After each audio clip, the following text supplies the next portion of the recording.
We're here at the beach in beautiful Dubai. I'm with Chris with Swim Tribe Dubai. We're learning some open water skills. What are some of the biggest mistakes and what swimmers should be doing when it comes to breathing and spotting in open water? If you just swim freestyle with your head down, you're going to be swimming longer and further than everybody else. We've got to stay oriented in the open water. We do that by sighting. So the one biggest problem you have when you're sighting, and the one thing that's going to kill you, is as you look up, if you lift your head and breathe in front. It's the most natural thing. Because your head is out of the water, you think, why not steal a little breath here?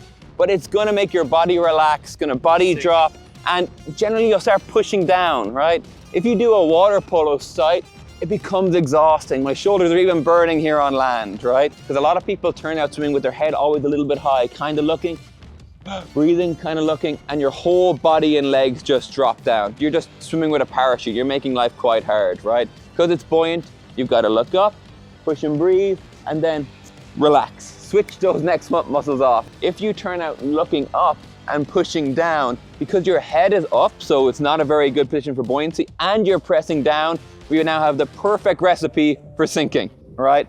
And then you have no wall to push off of. Then you've got to start yourself again with your own arms. And every time you look up, you turn out lifting up, sinking a bit, pushing down, sinking a bit, and then you have to start again. That takes so much energy if you're sighting every 6th stroke. Don't breathe, don't push, right? But if you turn out sighting with the left arm and then breathe to the right, it becomes very boo-boo.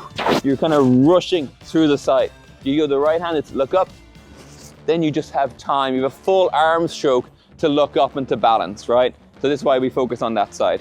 And when you're sighting, because you're not taking a breath, you really don't even need to be that high out of the water, right? As long as your eyes can get above the water and you can spot whatever you're looking for, you don't even need to come all the way up, right? Because you're not breathing. Yeah, absolutely not. It depends on the chop, it depends on the conditions, but the lower the better, right? You also don't really want to sight with a very long neck. You kind of want to think turtle in a shell sort of thing, right? Keeping your neck quite short, almost like, it's almost the same as butterfly sometimes. As you're pushing back, you push your face forward. I remember you were telling me a story and the importance of like planning out what you do before you get in. We were out in the evening, we were kind of looked at the Google Maps and we thought, wow, this one bay to the next bay is pretty close. I wonder, has it ever been done before? So we kind of zoom in on Google Maps. We didn't even measure the distance and we thought around 5K. So the next morning we get up, we hop in the water. It's pretty choppy leaving the shore. We didn't even check the conditions. I was a pretty good swimmer, so maybe there's overconfidence there. But we got out there, it was only gonna be 5K. So 3.5 hours later, we're starting to get a little bit worried, right? Turns out that swim was 13 kilometers. The zoom in on Google Maps wasn't very accurate. And I can tell you, I suffered all week from the cold temperatures, the chop, and my own overconfidence. So it's important to ask questions. It's important to plan out a route and ask people who've been there before.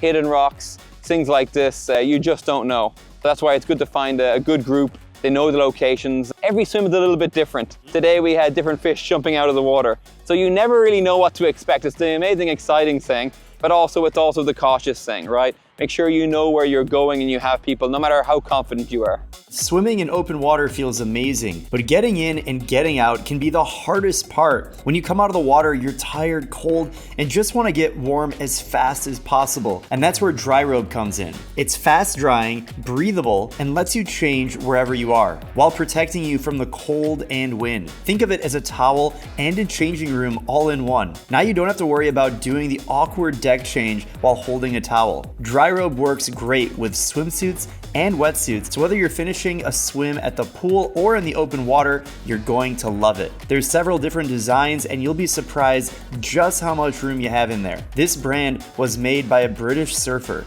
so it's great for all outdoor activities, including surfing, paddleboarding, swimming, and triathlon. The oversized design of the Dry Robe Advance gives you enough space to get changed inside, while the waterproof outer and super warm interior protects you from whatever the weather throws at you. So check out the link and get yours before your next swim. Many times, especially triathletes, they say, I'm training in a pool, I'm going 120 pace for, 1 kilometer, and then here in the sea, my pace, according to my watch, is 140. Why? What is happening? Why is different? Why am I so slow in the sea and I'm so fast in the pool? Well, the first mistake, in our opinion, is that you shouldn't compare because the conditions and the environment is totally different, okay? You don't have the walls here, which is helping in your speed. The water is moving all the time, okay? There are currents, waves. You never swim totally straight. You're like, going left and right. Your watch, your GPS is not perfect. Okay, so the distance is, yes, an approximation, and therefore the time and the pace the same. So it's so difficult to compare, that. And in general, we see that we are slower here compared to the pool.